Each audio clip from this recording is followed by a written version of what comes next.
The market on Cytheronine smelled of oil, smoke, and desperation. Slaves stood in neat lines beneath blinking neon signs, each one silently hoping to be chosen or ignored. There were simple collars, each flashing red or blue depending on their status, broken or defiant. Most kept their eyes down. But one did not. Commander Riendax hated this place. He was a war hero, a decorated human officer with years of loyal service. Yet here he was, carrying out orders that turned his stomach. His mission was clear: purchase a rare genetic class, female, for a trade agreement with the Virexian Syndicate. Simple, clean, political. Sector E3. The trader said, leading him past cages of trembling beings. You'll find what you're looking for there. High-value class. Genetically enhanced. Fertile. Obedient, mostly. Rien said nothing.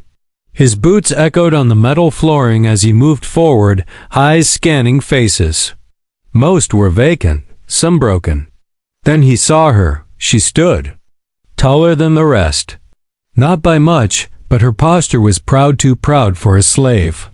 Her skin shimmered a faint blue under the cold lights. Her hair was long, silver, almost glowing, and her eyes.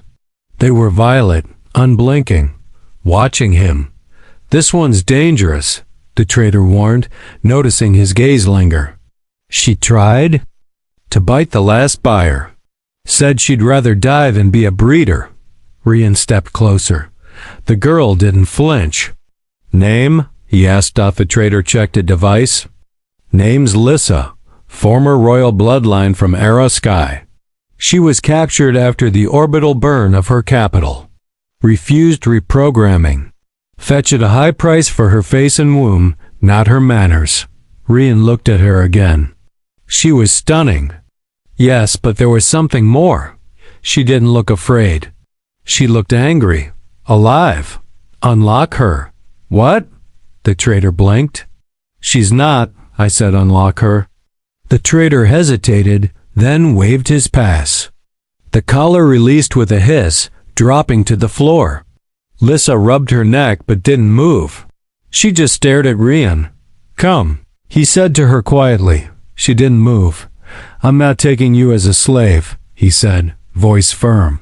Walk beside me, not behind. The moment was brief but powerful.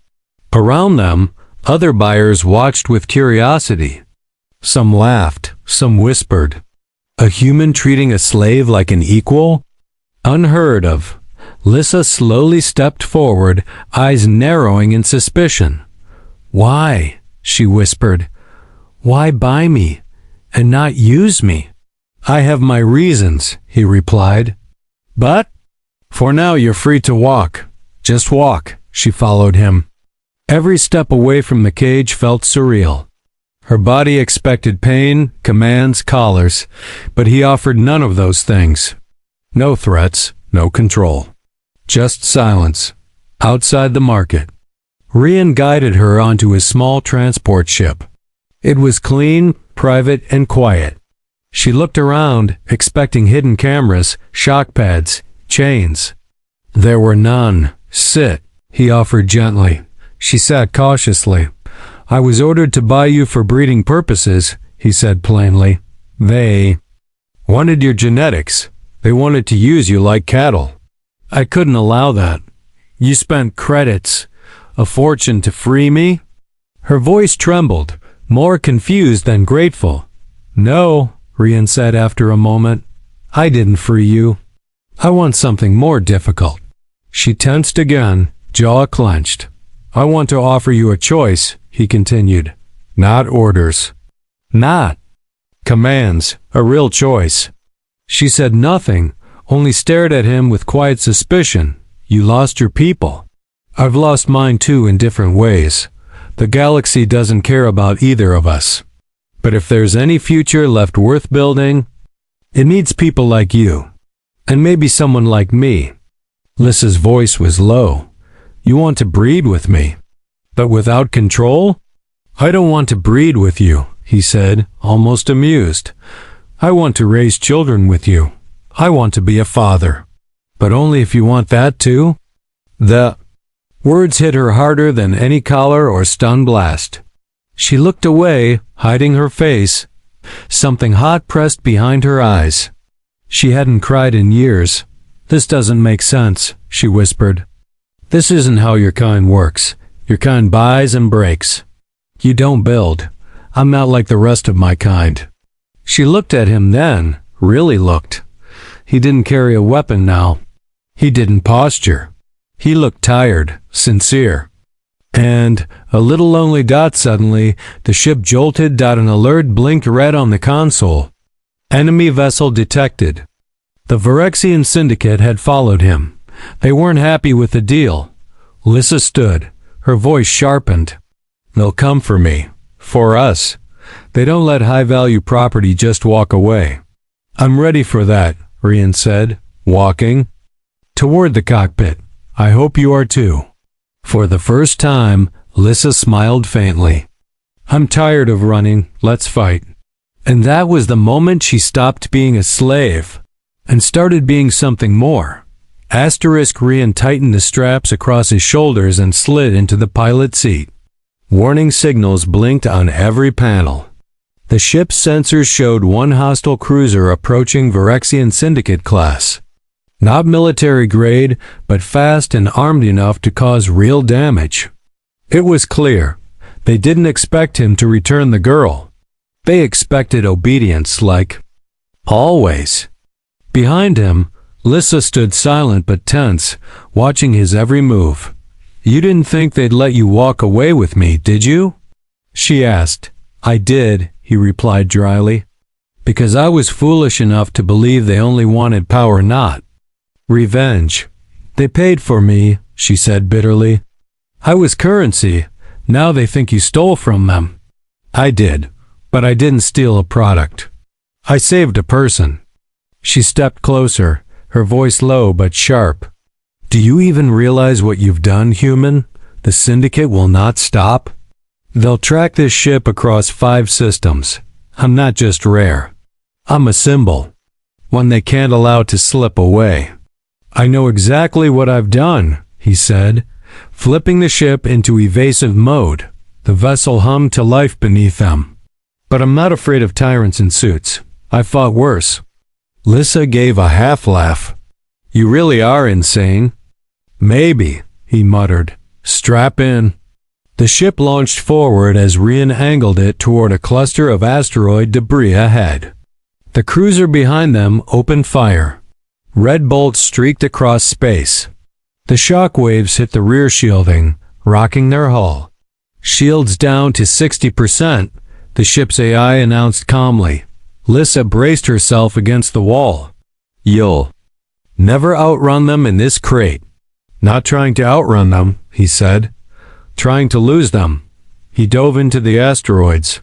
The ship twisted and rolled, weaving between spinning rocks and frozen debris from some long-forgotten war. One wrong move would tear the ship apart, but Rian didn't blink.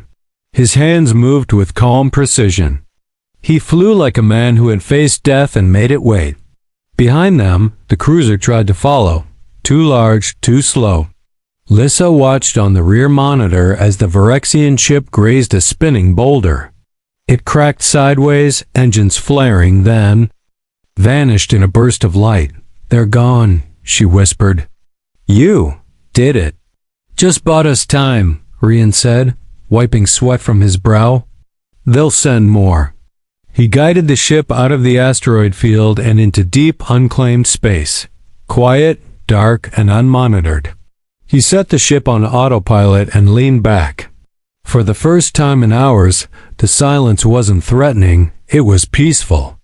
Lissa sat opposite him, crossing her arms. "So what now?" she asked. "You said you didn't buy me. You said you wanted to raise children. Why? What do you really want from me?" He met her gaze. "I want something that hasn't existed for a long time. Trust." "Trust?" she repeated. "From a slave?" "From a woman," he corrected. "You're not a slave anymore, Lissa. Not while you're with me." She stared at him, unsure whether to be touched or suspicious. I've been treated like property since I was 12. My world burned, my mother sold, my sister taken. You think one kind sentence makes any of that disappear? No, Rian said quietly, but it's a start. She looked down, her fingers curling into fists. You don't know what it's like to be chosen for your body, to be bought because of what your genetics can produce. They didn't. See me, they saw a womb. I do know what that's like, he said after a long pause. Not the same way. But in the war, I was turned into a symbol too. The perfect soldier. Decorated, obedient, a machine. When I retired, they didn't even remember my name. Lissa looked up, her violet eyes softer now. I don't want to be a tool anymore, he continued. I want to build something real. A home, a family. And I thought maybe you deserve that too. Silence fell between them. No commands, no chains. Just two broken people in a small ship drifting in space. Then she spoke. If I said yes, if I said I wanted that too, would you really stay? Even with the whole galaxy hunting us? I've survived worse, Rian said, but I won't force you. The choice is yours. Lissa stood and walked over to him. Slowly, she reached out and touched his hand. Her voice trembled, but her words were steady. Then let's survive together. And for the first time in years, Riandak smiled not as a soldier, not as a commander, but as a man who just found a reason to live.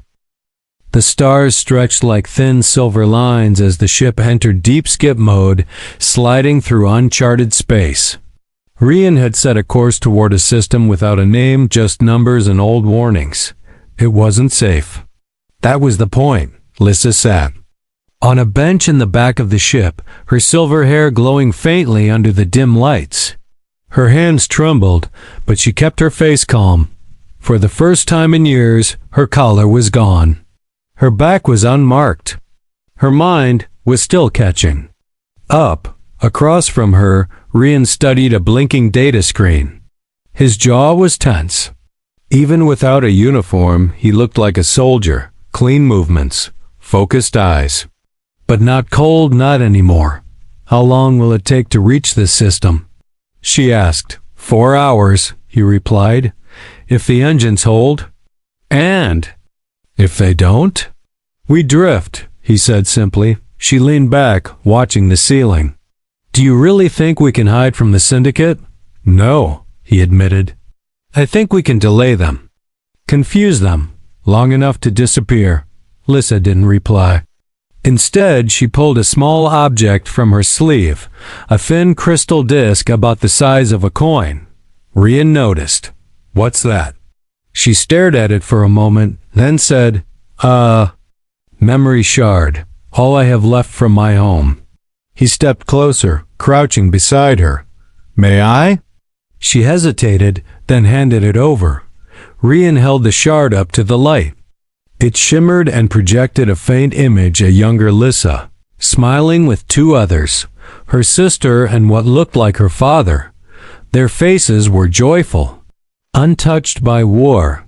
I haven't seen this in years, she whispered. They took it when I was captured. I got it back from a guard I tricked.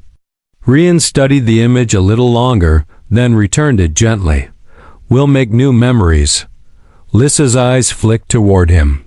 She didn't smile, but she didn't look away either.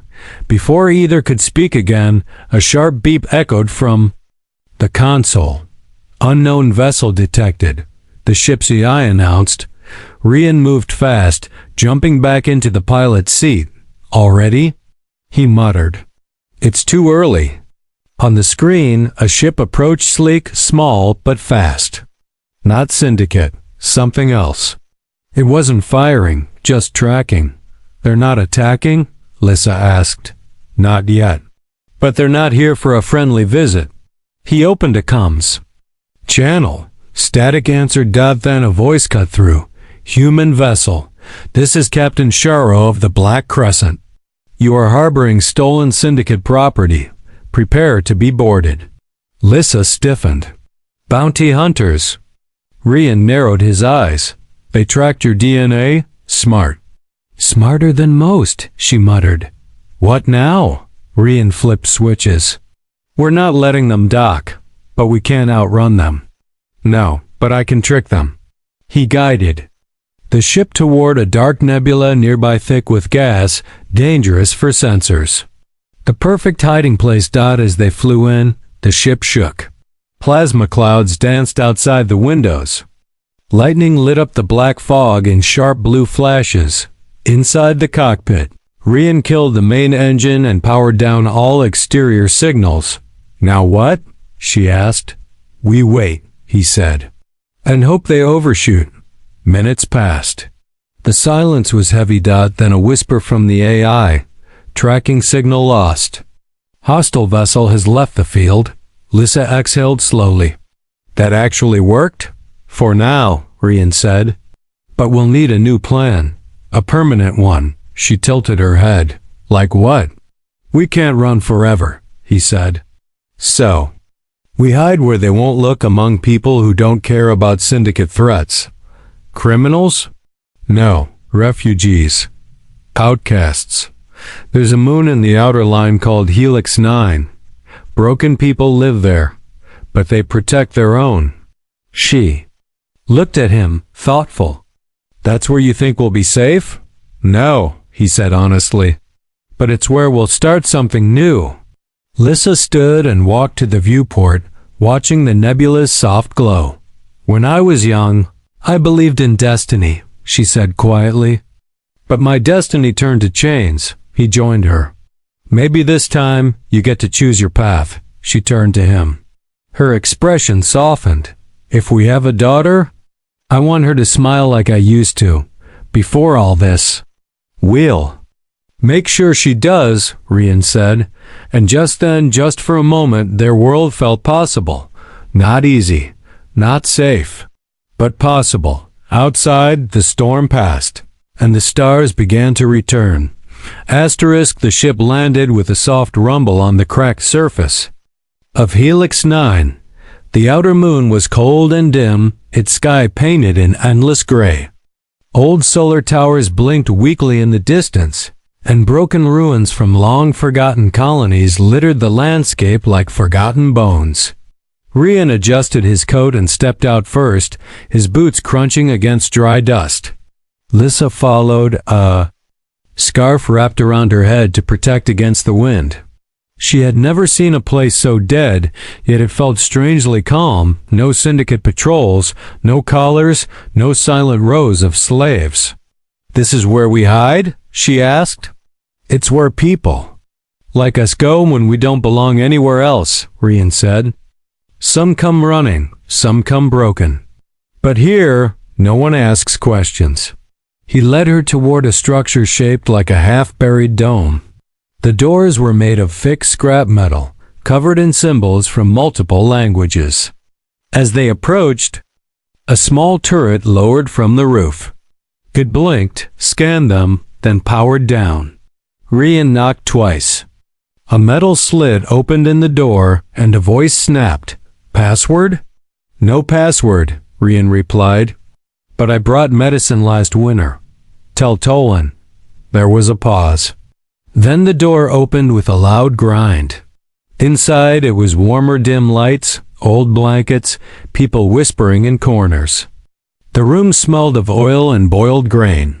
Ragged children played near a heater while adults exchanged quiet glances. A large man with cybernetic arms approached. His left eye glowed red.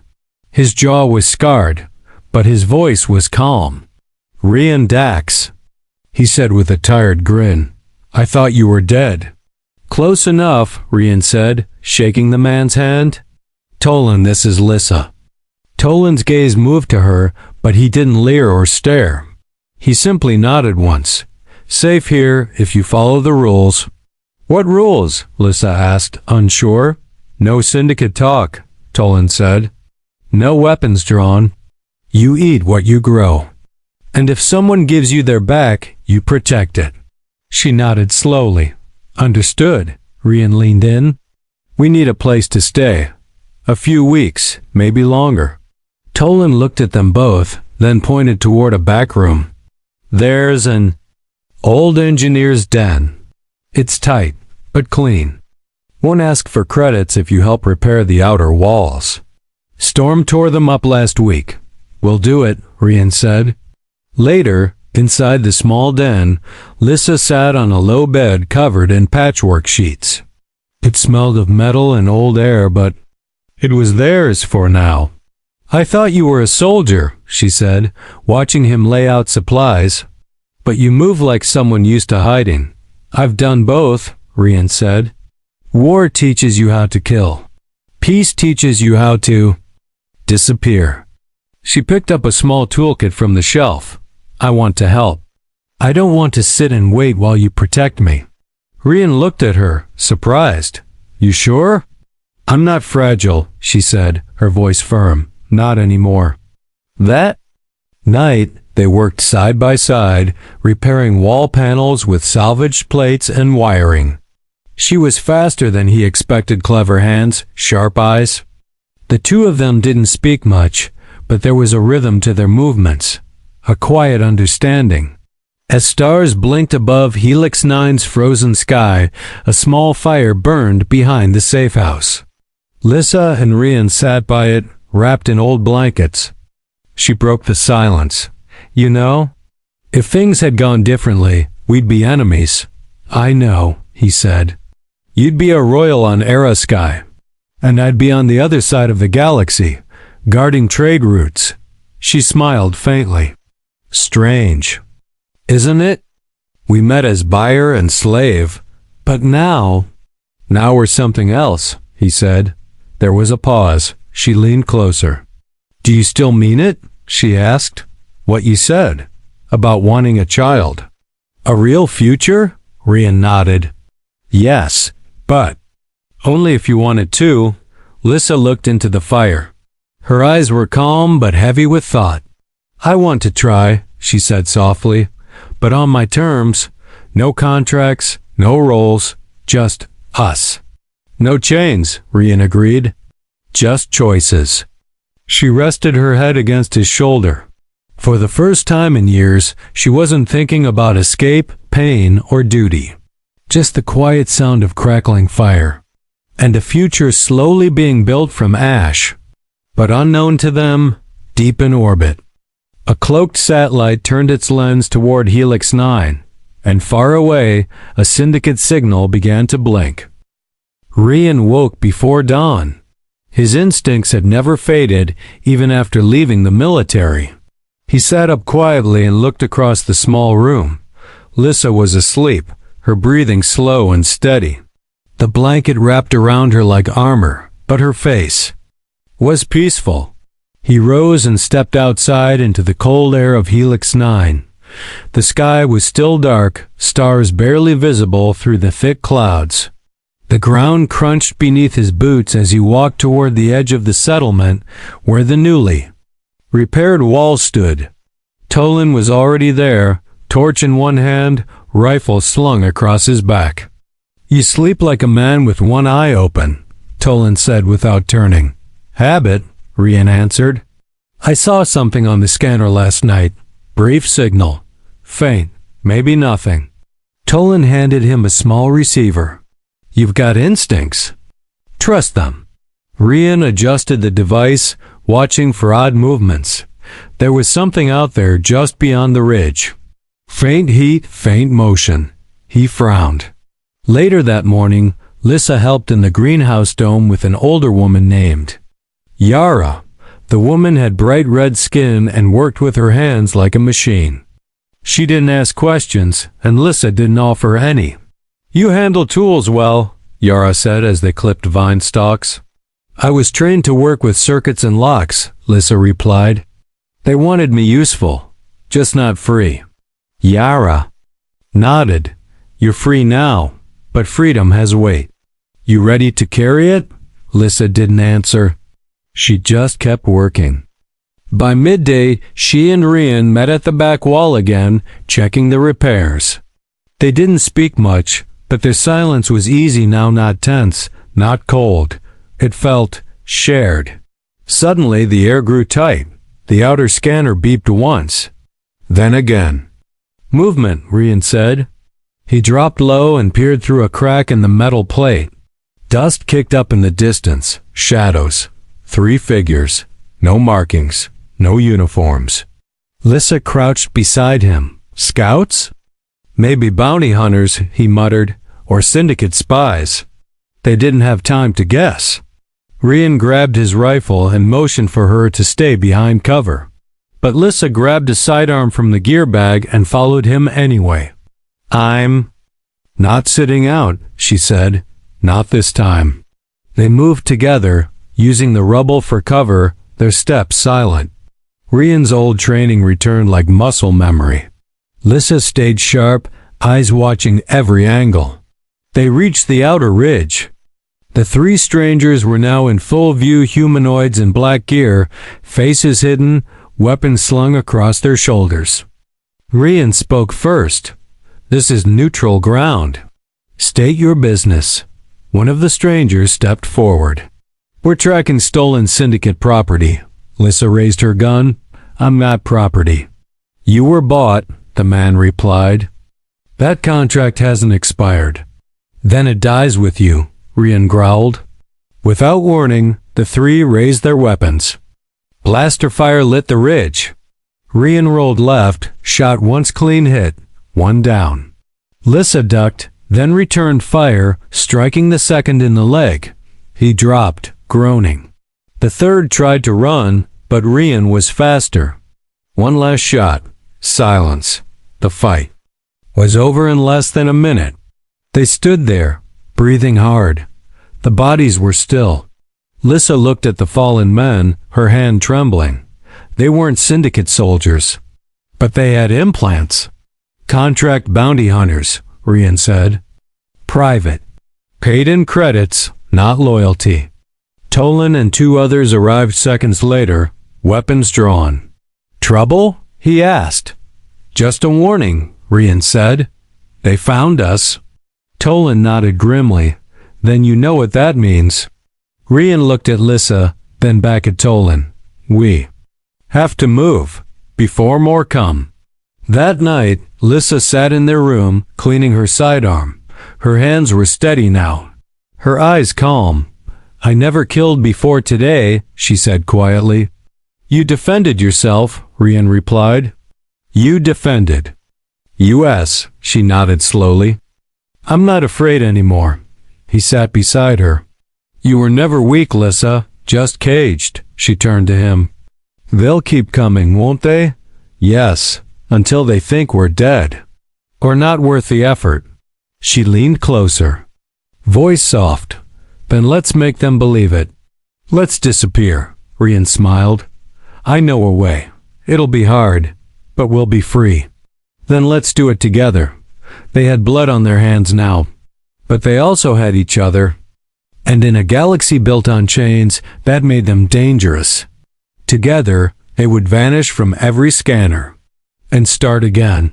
Asterisk the next morning, the safe house on Helix 9 was already stirring. The fires were low, people whispered in tense voices. And the 3 bodies from the ridge were gone burned, as per the outpost's rules. No graves, no questions. Only survival. Rian stood in the middle of the control room, studying a glowing map on the table. Lissa joined him quietly, arms crossed, face serious. Tolan stood nearby, sharpening a long combat knife. We can't just wait for more of them to arrive, Rian said. Soon the Syndicate will send ships, not just hired thugs. They'll scan this entire quadrant, Tolan added. No trade, no help. Just fire. I have a plan, Rian said. He tapped the map. There's a black site lab on Luxury 3. Old Syndicate tech facility abandoned when their researchers went rogue. The system's unstable magnetic storms block tracking. But more importantly, there's a signal jammer in the ruins. Military grade. If we can activate it, they won't be able to trace us anymore, Lissa finished. We'd vanish. Exactly. Rian nodded. Tolan raised a brow. That place is cursed. Rumors say the tech there went wild. Machines turned on their creators. Rian shrugged. Rumors never stopped me before. Tolan hesitated, then tossed Rian a worn satchel. Then take supplies, and don't die. By midday, Rian and Lissa had launched from Helix 9 in the ship. This time, they weren't running. They were hunting. The journey to Luxury 3 was rough. The planet's orbit was chaotic, with electric storms flashing across its green and gray atmosphere. The ship groaned as they pierced through the clouds.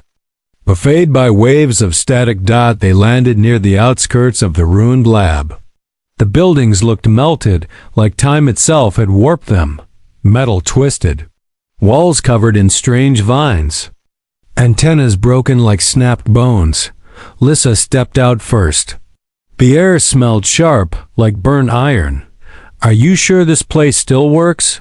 Rian pulled out a signal detector.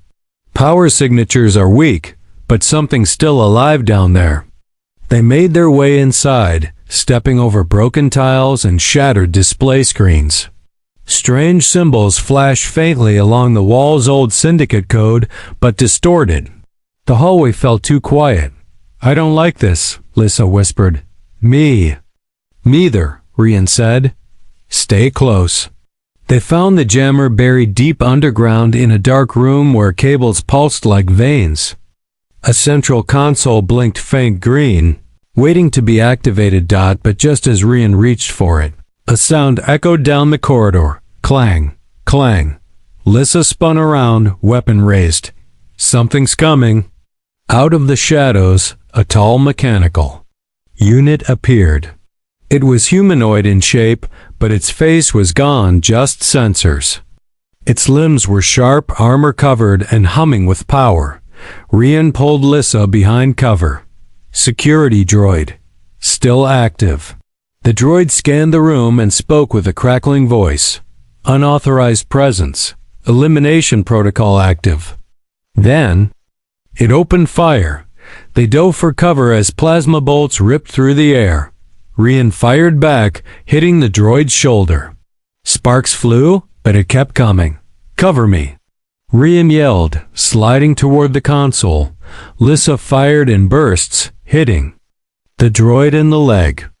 It stumbled, screeched, and swung a blade arm toward her. She ducked, rolled, and fired straight into its side. The blast hit something vital. The droid spasmed and fell.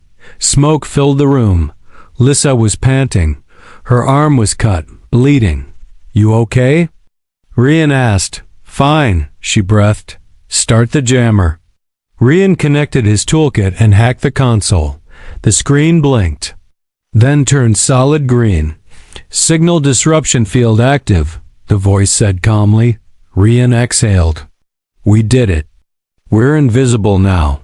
Lissa smiled weakly. Good, because I think I broke something. He turned quickly and knelt beside her. The cut on her arm was deep, but the worst injury was her left ankle twisted badly. Let's get you home, he said. They limped back to the ship together, using one another for support. On the way, Lissa looked at him and said, I've never fought beside someone like you before. He smiled. You mean someone who doesn't see you as a weapon? No, she said. Someone who sees me as enough. Back on Helix -9, as the jammer signal spread, trackers across the quadrant lost their lock. Syndicate ships blinked red with errors.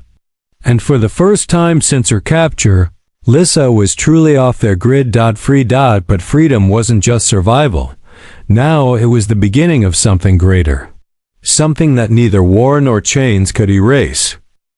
2 months passed.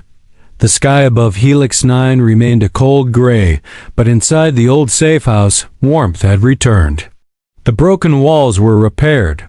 The greenhouses were alive again. And in a small quiet corner, Lissa and Rian were building something. Neither of them ever expected. A real home. Rian worked outside most mornings, helping reinforce the southern perimeter with new solar panels. He'd grown thinner, stronger and quieter. But there was peace in his eyes now, peace he hadn't known since the war ended. Inside, Lissa sat near a low table, carefully assembling a small toy made from scraps and wires. Her hands were steady, her hair now braided loosely and her movements slower. She was no longer running. She was preparing. Her hand rested on her stomach. She smiled softly. When Rian walked in, brushing dust from his jacket, he noticed immediately her glow, the calm in her face.